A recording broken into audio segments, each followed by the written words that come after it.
ngibuka ibandla lakwa-Israyeli mangabe likhishwe eGibhithe ngenxa yokuthi uNkulunkulu wayekade ekhethile. Uthe ovula inkonzo emini wathi okube likubonile namhlanje anisophinde libone.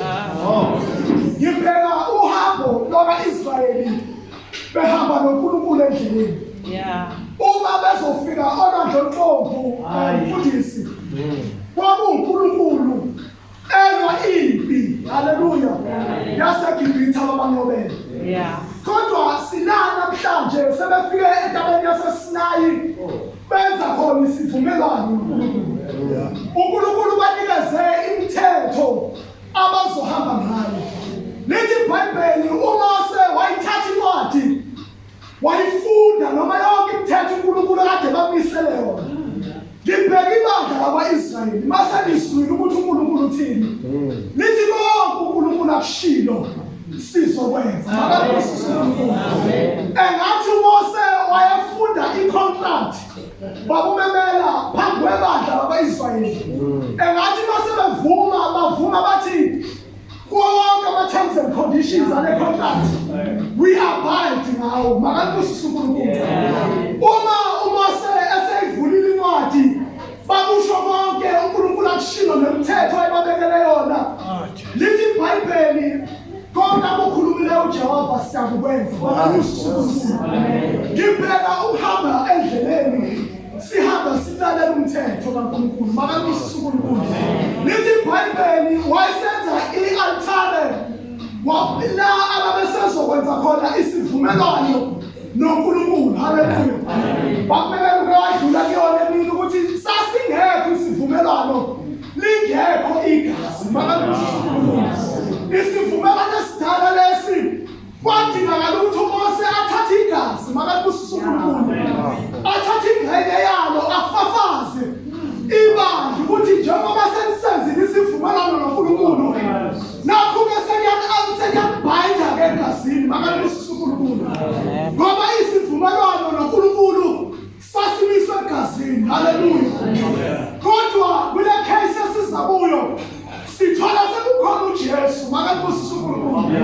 Hebrews chapter number 8 uthi uPaul Paul laphaya uthi okuyindikimba yesikushoyo. Haleluya. Sasinaye umpristi omkhulu onguJesu Kristu. Haleluya. Umpristi omkhulu wayengena endaweni engcwelengcwele. Haleluya. Uma engena endaweni engcwelengcwele wayehamba yena ayoyihlanza abengcwele yena ukuze bayekhele nemkhuleko yabangcwele uNkulunkulu abuswe kahle. Haleluya.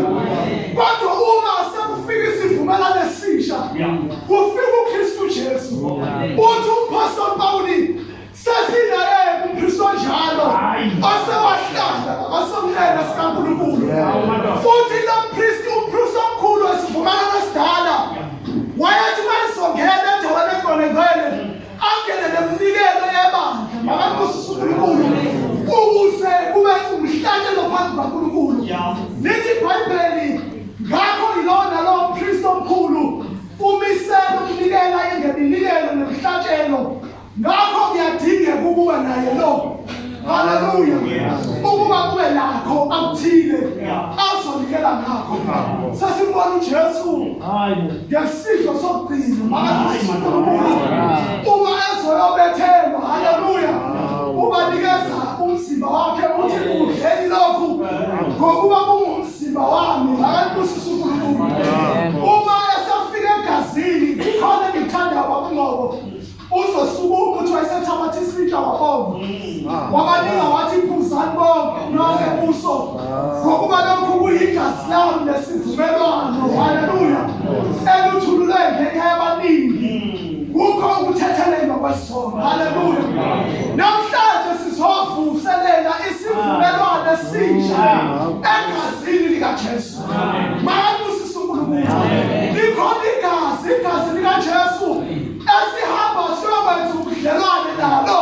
Haleluya. Athotholile kube khona ukuthethelelwa kwesono ngoba bakufanele kukhithakala igazi bese kuvuselela isivumelwano esisha. elisha lokhu ngikusho ngoba siseyinkonzweni zemnqophiso kodwa kubalulekile ukuthi igazi likaJesu lisamile namhlanje ebusuku ukuthi lona lo khona lapha ahambe aphindele ayovuselela isivumelwano sakhe noNkulunkulu egazini elisha. Makabusise yabuka uJesu, makabusise uNkulunkulu.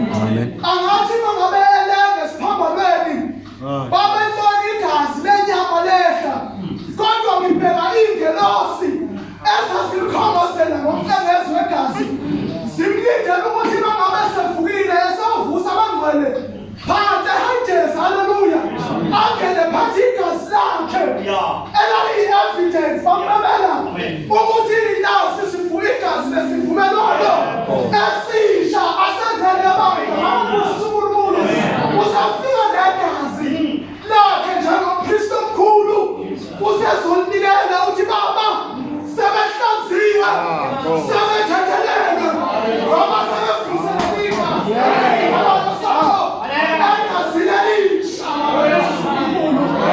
isivumelwano esisha egazini likaJesu, isivumelwano esisha egazini likaJesu, igazi lawo leli elithululwe ngenxa yenu nabanini, haleluya, kuze kube khona ukuthethelelwa kwezono.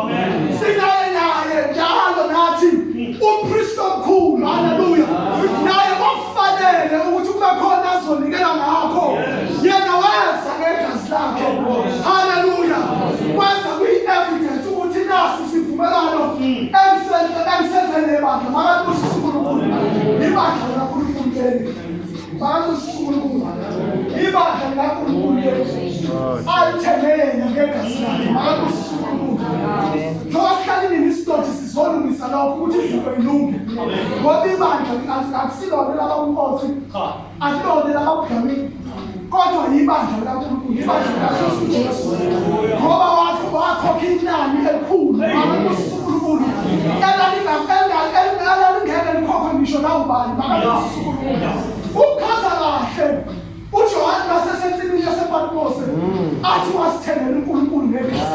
Makabusise uNkulunkulu, isivumelwano segazi elisha leli osomusa inkosi yoxolo mayibusiswe ukushilo kwezinamazwi.